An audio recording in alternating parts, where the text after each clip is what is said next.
አይደለም ችላ ለማለት ቀና ብሎ ለማየት የሚያሳሳ ምስኪን ፊት ያላቸው ሽማግሌ። ዛሬ ስለነሱ የምናይ ይሆናል። ደግ የሆነች ለሁሉም እናት የምትሆን ምርጥ ሚስት አለቻቸው።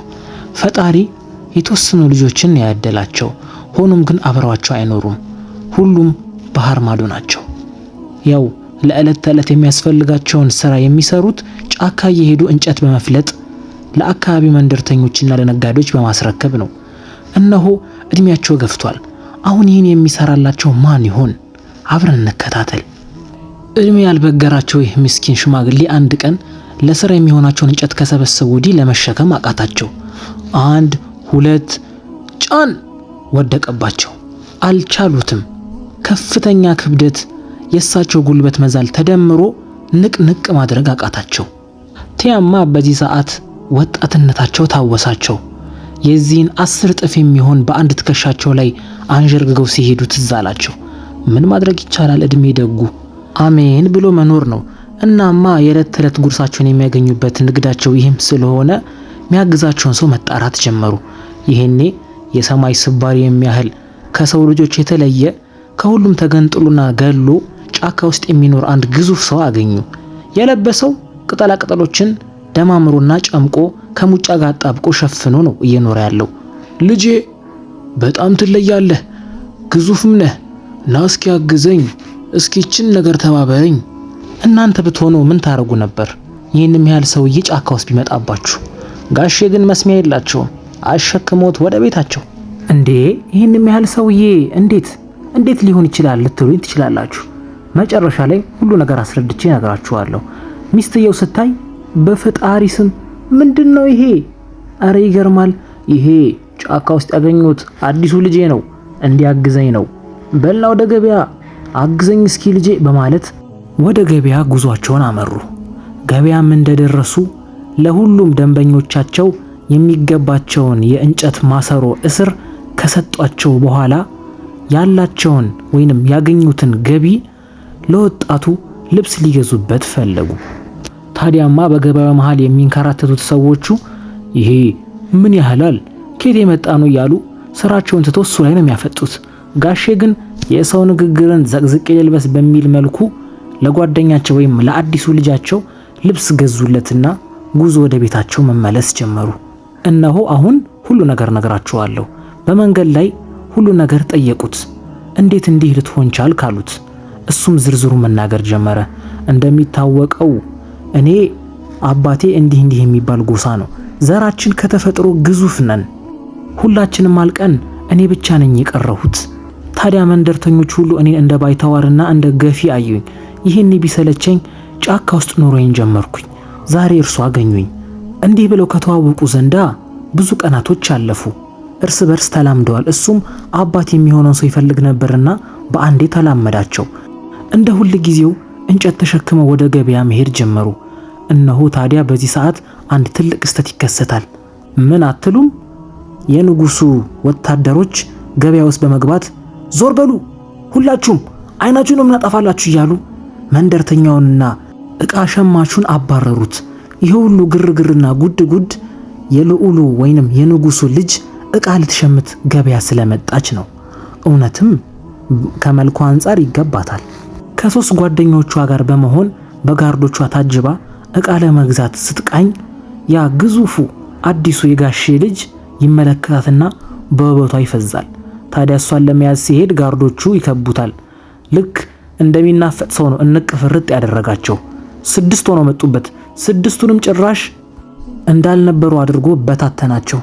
ይሄኔ ሽማግሌው እየሮጡ መጡና ጉዳዩን ገላገሉት። ግዙፉ ሰውዬ ማን ትሆን ምን ትሆን የሚያውቀው ነገር የለም። ሽማግሌው ግን ስለሚያውቁ ወዲያው ናና ልጄ በጣም ይቅርታ ለተፈጠረው ግርግር በማለት ይቅርታ ጠይቀው ወደ ቤታቸው አመሩ። ቤታቸውም እንደደረሱ ክስተቱን ለገዛ ባለቤታቸው አስረዱ። አጅሬ አይደለም ንጉስ የፈለገ ነገር ለምን አይሆንም? ደንታ የለውም። እሱ ልጅቷን አይቶ በአንድ ፍቅር ውስጡ ላይ ገብቶለታል። አይዘላን። ሽማግሌውም ያው እንደ ልጃቸው ስላዩት የልጁ በፍቅር መጎዳት አሳስቧቸዋል። እንዲሁም ደግሞ ንጉሱ ነገ ቤታቸው መጥቶ እንደሚሰቅላቸው ወይንም ልጃቸውንና ጋርዶቻቸውን ስለተተናኮሉ እንደሚቀጣቸው በማሰብ በሁለት ሐሳብ ዋልለዋል። እነሆ ቀናቶች ነጎዱ። እህል ሳይቀምስ 3 ቀን አለፈው። ግራ ገባቸው። ና ልጄ እህል ቅመስ። አልበላም፣ እሷን ሳላገኝ አልበላም። እስከ ዛሬ ስትበላ አልነበር እንዴ? ይሁን አልበላም እያሉ ንትርክና ቃለ ምልልስ ጀመሩ። ቢቸግራቸው አባትና እናት መስማማት ጀመሩ። ውጭ ወጣን እናውራ የኔ ቆንጆ አላት። እሷም እሺ አለችው። ውዷ ባለቤቴ በተከበርንበት መንደር ውሻ መሆን አልፈልግም። ስለዚህ ለዚህ ነገር መፍትሄና ብጅለት። ይሄ እንደሆነ አንዴ አይኑን በጨው አጥቦ ሞጭሙጯል። ስለዚህ እሺ የሚለን ነገር አይመስለኝም። ነይ ውጭ እናወራበት፣ አጠገባችን መስማት የለበትም። በይ ተነሽ፣ አንተ እዚሁ ጠብቀን። ነይ እስቲ እዚህ ጋር አረፍ በይ። ንጉሱ ወይንም ወታደሮቹ ያለንበትን አካባቢ እስኪያጣሩ ነው እንጂ ከዚህ በኋላ ጥቂት ቀናት ራሱ አይቆዩም። ስለዚህ ለዚህ ጉዳይ እልባት ልስጠው። ሄጄ ቤተ መንግስት ለንጉሱ የተፈጠረውን ነገር ላስረዳውና ከልብ ይቅርታ ልጠይቀው። ምን ይመስልሻል? እስኪ ይሁን፣ ምን አማራጭ አለን? ቤታችን መተን እላያችን ላይ ቤታችንን ከሚያቃጥሉ የተቻለንን ሞክር። ይህንንም ጎረምሳ መደበቅ አለብን። ችግር የለውም፣ እሱን ይፈታዋለሁ በማለት ጉዞ ወደ ቤተ መንግስቱ አቀኑ። ጥቂትም እንደተራመዱ ቤተ መንግስት ይገባሉ። ፈቃድ ጠይቀው ንጉሱ ዘንድ ሄዱና ይቅርታ ንጉስ ሆይ 1000 ዓመት ይንገሱ። ባለፈው የተከሰተው ክስተት በጣም ይቅርታ፣ ጥፋቱ የኔ ነው። ያ ግዙፉ ሰውዬ የኔ ልጅ ነው። እነሆ ምንም ነገር ስለማያውቅ ነው እንደዚህ ያደረገው። አንተ ነህ? ጭራሽ አንተ ልጅ ነው ልጄን ያገተው? እሰሩት! እባክህን ተረዳኝ፣ እባክህን የምናገረውን ልናገርና ከሰማኸኝ ወዲህ የፈለግከውን ማድረግ ትችላለህ አሉት። እሺ ልቀቁት። አማካሪው መጣ። ቀጥል እስኪ፣ ምን ልትል ነው የፈለግከው? ልጄ ምንም ያውቀው ነገር የለም። ለረጅም ጊዜ ጫካ ውስጥ ነው የኖረው። እባክህ ወደዛ፣ እሱ የኔ ጉዳይ አይደለም። አሁን ልጅህን መጥቼ ልቅላው ወይንስ 3 መስፈርቶችን አበጅልሃለሁ? እነዛን 3 መስፈርቶች ታዘጋጃለህ። ለመሆኑ ያ ልጅ ለምንድን ነው ሁሉ ግርግር የፈጠረው? ልጅህን ወዷት ነው ማግባት ፈልጎ። ንጉሱ የስላቅ ሳቅ ከሳቀበት ወዲህ ያ ጠብደል ነው የኔ ልጅ የሚያገባው? ንጉስ እኮ ነን፣ አላወቀም እንዴ? እኔማ ህይወቱ ላይ ነው የሚጫወትበት። ለማንኛውም 3 መስፈርቶችን 3 ትዕዛዞችን አዛሃለሁ። እነዛን ትዕዛዞች ካልተገበርክ አንተም ልጅህም ሚስትህም የኔ ባሪያ ሆናችሁ ነው የምትቀሩት በማለት ቀጭን ትዕዛዝ ሰጠ። ወዲያውም የመጀመሪያው ትዕዛዝ በሰፊ ሳህን ላይ ወይኖችን አስቀምጥ። እነዛም ወይኖች የፈለገ ሰው መጥቶ ቢበላውም የማያልቅ መሆን አለበት። ተመልከቱ እንግዲህ የእብድ ጥያቄ ነው የጠየቁት። ግራ ቢገባቸው አባትየው በሐዘን ተላብሰው ወደ ቤታቸው መጡ። ልጄ በል ተዘጋጅ፣ አንገታችን ሊቀላ ነው። ምን አሉ? አረ ያሉት ነገር ከባድ ነው። በሳህን ሙሉ ወይን ይዘህና፣ ያም ወይን ደግሞ ሲመገቡት የማያልቅ። ያ እናቱ የረገመችው አማካሪ እንዴት ነው እህል ሲበላ የማያልቀው? እንዴት አይነት ደደብ ነው? አባቴ ጠብቀኝ ብቻ አንተ እዚህ፣ ምንም ሐሳብ አይግባ፣ እኔ ተገብራለሁ በማለት አካባቢውን ለቆ ወጣ። አባትየው በጣም ጨንቋቸዋል። በተከበርኩበት ሀገር እንግዲህ ልዋረድ ነው፣ ይበቃኛል፣ የሁሉ ዓመት ኖሬያለሁ፣ እንግዲህ ምንም ማድረግ አልችልም ብሎ ያለውን ነገር ለባለቤቱ ካስረዳት ወዲህ መሽቶ ነበርና ወደ መኝታው ክፍል መግባት ጀመሩ። በጣም ጨንቋቸዋል። ነገ ሲነጋ ቤታቸው በወታደሮች እንደሚከበብ ነው ያሰቡት። አጅሬው ሄዷል። እነሆ የተባለውን ነገር ያመጣ ይሆን? እስኪ አብረን እንከታተል። እውነትም ይዞት መጣ። አጎትየው ግራ ገባቸው። ይህ ግዙፍ ልጅ የተባለውን ነገር አምጥቶታል። አባትየው ግራ መጋባት ውስጥ ሆነው ተቀበሉትና እስኪ የሚሆነውን አያለው በማለት ወደ ቤተ መንግስቱ ሄዱ። መቼም እጅ አጣጥፎ ከመቀመጥ የተሻለ ሐሳብ ነው በማለት ወደ ቤተ መንግስት ንጉሱ ጋር ጉዞ ጀመሩ። የተወሰኑ ሰዓታትን ፈጅቶባቸው ጉዟቸውን ጫካ ለጫካ ሰንጥቀው ወደ ቤተ መንግስት ከደረሱ ወዲህ የቤተ መንግስት ጠባቂዎችን አስፈቅደው ወደ ውስጥ ይገባሉ። ሰዎች ሁሉ ገላምጠው ይመለከቷቸዋል። ከቤተ መንግስቱ ዘበኛ ጀምሮ ይሄ እብድ ነው እንዴ የተባለውን አደረገው እያሉ አልቀረምና ወደ ንጉሱ ዘንድ ጠጋሉና ይኸው ጌታዬ የተባልኩትን አምጥቻለሁ አሉ። ንጉሱ እያፌዙ መስሎታል። ምክንያቱም ሲጀምር ይሄን 3 መስፈርት ያቀረበው እሱ ሊያላግጥበት ፈልጎ ነው። ምክንያቱም የፈለገ ቢሆን ሲበላ የማያልቅ እህል የለም። እስኪ የሚመጣውን አያለው በማለት አንድ በአንድ ፍሬዎችን መቅመስ ጀመረ። እነሆ ትክክለኛ የወይን ጣዕም አላቸው። ግራ በመጋባት 3 4 እያለ ወደ 10 15 ፍሬ መመገብ ጀመረ። እውነትም አላልቃለው። ጥያቄ ሆነበት። ቢቸግረው ከጎኑ ያለውን አማካሪ እስቲ ቅመሱ አንተ፣ ይሄ ነገር ግራ አጋባኝ እኮ ሲታይ የወይን ጣዕም አለው ግን አላልቃለኝ፣ ሲህር ነው እንዲህ እያለ ቅመሱ አለው። ያም መቅመስ ጀመረ። አይደለም ከመቅመስ አልፎም ተርፎ መመገብ ጀመረ። አላልቃለው። የስላቅ ሳቅ መሳቅ ጀመሩ። እስኪ ሁሉም እንዲያቀምስ እዘዛቸው አለ። ወደ ቤተ መንግስቱ ደጃፍ በመውጣት ለዘበኞቹ ሳይቀር እንዲመገቡ ታዘዘ። ሽማግሌው ሳይቀር መመገብ ጀመሩ። አይደለም ሊያልቅ ጭራሽ መብዛት ጀመረ። እውነት አልመሰለውምና ቤተ መንግስት ውስጥ ያሉ ሁሉ ከዘበኛ ጀምሮ እስከ ወጥ ቤት ሰራተኛ መጣው እንዲቀምሱ ማዘዝ ጀመረ። ነገር ግን እንደተባለው የሚያልቅ ጉድ አልሆነም። ታዲያ ይሄ ነገርማ ፈጣሪውን ለምኖ ያሳካለት ነገር ነው በማለት ሁለተኛ አይምሯቸው ላይ መጣ ዝም ብሎ ተራ ነገር ማሰብ ጀመሩ። ልክ የህፃናት ፊልም ላይ እንደምናቀው የሆነ ነገር ሲደረግ ልክ እንደ አስማት ብትን የሚል ነገር እንዲያደርግላቸው በመፈለግ ምንጣፍ አምጣ። ያ ምንጣፍ አንድ ቦታ ስንከፍተው ወይም ደግሞ አንድ ቦታ ስናነጥፈው ሙሉ ቤተ መንግስቱን የሚሸፍን ተመልከቱ። እንግዲህ ተራ ይህ እዚህ ግባ የማይባል ከንጉስ አማካሪ የማይጠበቅ ትዕዛዝን ያዘዘው። ሄዶ በድጋሚ ለትልቁ ለግዙፉ ሰውዬ ተናገረ። ያም ምንም ችግር የለውም እኔ አሳካዋለሁ በማለት በድጋሚ ሽማግሌው እንዳያዝን በመንገር ወደሚፈልገው ቦታ ሄደ። ልክ እኔም እንደምተርከው ልክ እናንተም እንደምትሰሙት እውነት በቃ እውነት አልመስል ያለው ሽማግሌው ቢቸግረው እስኪ የሚፈጠረውን አያለው በማለት መጠባበቅ ጀመረ። ተመልከቱ እንግዲህ ተረት ተረት ወይ ደግሞ የድሮ ታሪክ ላይ የምናውቀው ነገር ነው። በአስማት የሚበር ምንጣፍ ምናምን ገና አመቻችተው ሳይቀመጡ ከኋላ ሰተት ብሎ መጣ። ይኸው ውሰድለት ለዛ እከካም ንጉስ በማለት የኮኮናት ፍሬን ሰጠው። ሽማግሌው ግራ ገብቶታል። የታዘዘው ምንጣፍ፣ ጎረምሳው ትልቁ ሰው የሰጠው ደግሞ የኮኮናት ፍሬ ወስዶ ለንጉሱ ሁለት ቦታ ከፍሎ የሚፈጠረው እንዲመለከቱ ነገራቸው። እንዳልኳችሁ ሽማግሌው በኮንፊደንስ ነው ከፍቶ የተቀመጠው። ግራ ገብቶታል ምን እንደሚፈጠር ያሸተዋል። ከኋላ አማካሪውና ንጉሱ ከት ብሎ ይስቁበት ጀመር። ግዴላችሁም ጠብቁኝ እያለ የተወሰነ ሰዓት መጠበቅ ጀመረ። እነሆ ተአምሩ አሁን ይከሰታል።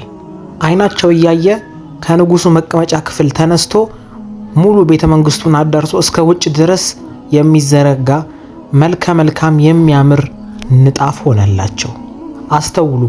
እንደ ሰው ወይም ደግሞ በሰው አይምሮ ውስጥ የሚፈጠር ነገር ሳይሆን እየጠየቁ ያሉት ተራ እዚህ ግባ የማይባል ወይም ደግሞ ሊከሰት የማይችልን ነገር ነበረ እየጠየቁ ያሉት። ይሄ የሆነው ያንን ግዙፍ ወይም ደግሞ በእነሱ አመለካከት ያን አጸያፊ ወፍራም ሰውዬን እንዳታገበው በማሰብ ነው። በስተመጨረሻም ያላቸው አማራጭ የመጨረሻ ነው። 3 መስፈርት ነበር ያሉት። ሁለቱን ተገበረላቸው። እንዴት ይተግብረው የሚያውቁት ነገር የለም አይደለም እነሱ። እኔ ተራኪው ራሱ አልገባኝም። በስተመጨረሻም 3ኛው መርህ ለሽማግሌ እንዲነግረው አስጠነቅቀው፣ አለበለዚያ ግን በሽማግሌዎቹ ፋንታ ራሱን አማካሪውን አንገቱን እንደሚቆርጠው ተናዘዘ። ቢቸግረው አማካሪው እሺ ሊተገብረው የማይችልን ነገር እነግረዋለሁ በማለት ወደ ሽማግሌው ጋር በመሄድ አይናችን እያየ እስከ ነገ ጠዋት ይህንን ቤተ መንግስት የሚያስንቅ ውብና ውድ ቅንጡ የሆነን ቤተ መንግስት በፍጥነት ገንብተህ እንድታመጣ አለው። ተመልከቱ እንግዲህ እንዲህ አይነት ትዕዛዝ ወይ በህልሜ ነው ማየው ወይ ደግሞ የህፃናት ካርቶን ፊልም ላይ። እንግዲህ ምንም ማድረግ አይችሉም። ሽማግሌው ቀጥታ ሄደው ለወፍራሙ ሰውዬ ነገሩት። በነገራችን ላይ ወፍራሙ ሰውዬ የሆነ የተደበቀ ሚስጥር አለው። እንዴት ሰው ሊያደርግ የማይችለውን ነገር ሊያደርግ ይችላል? እነሱ እስከ ጠዋት ምንም ነገር አይፈጠርም ብለው ነበር የጠበቁት። አጅሬ ግን ብድግ አለ።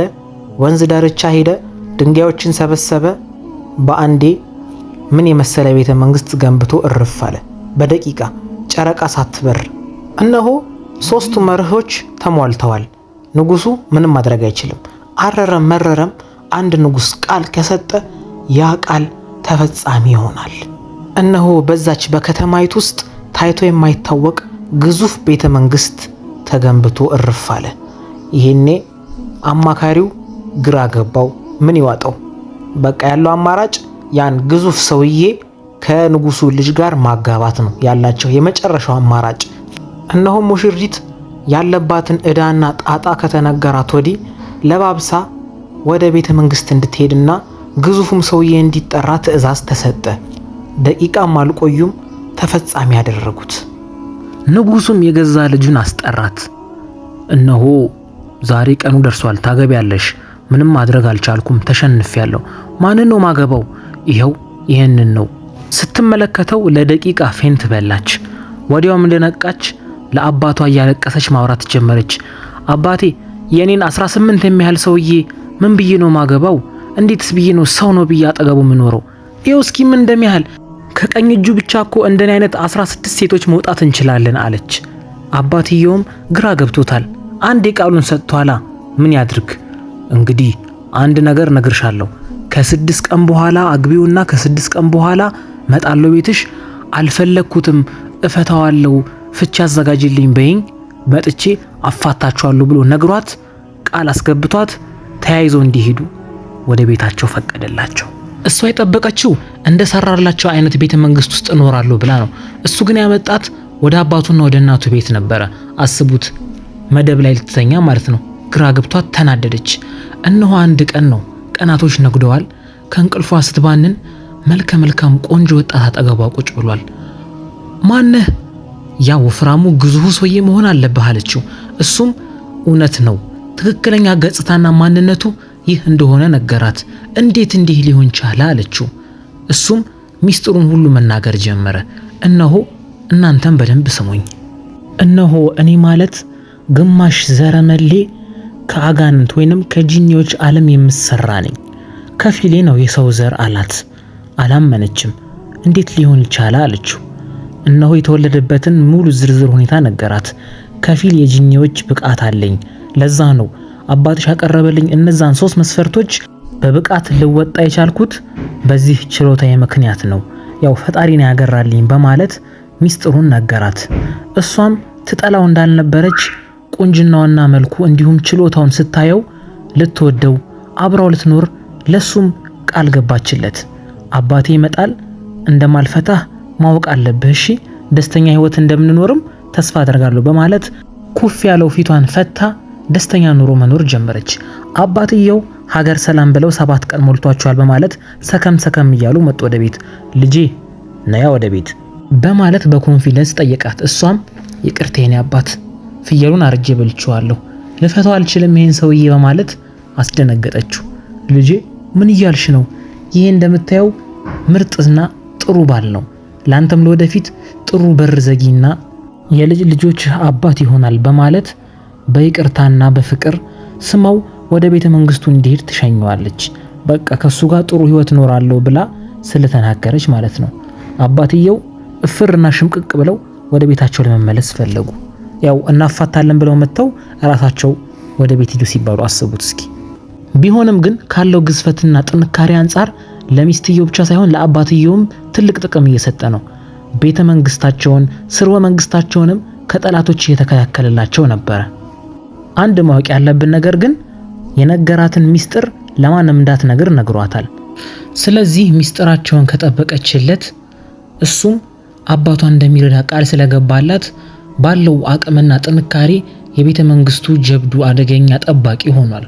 የሰፈር ሴቶቹም ስለሱ ጀግንነት ሁሌ አጠገቧ በመሆን ይዘክሩላታል። እሷም ደስተኛ ሆና ትስቃለች።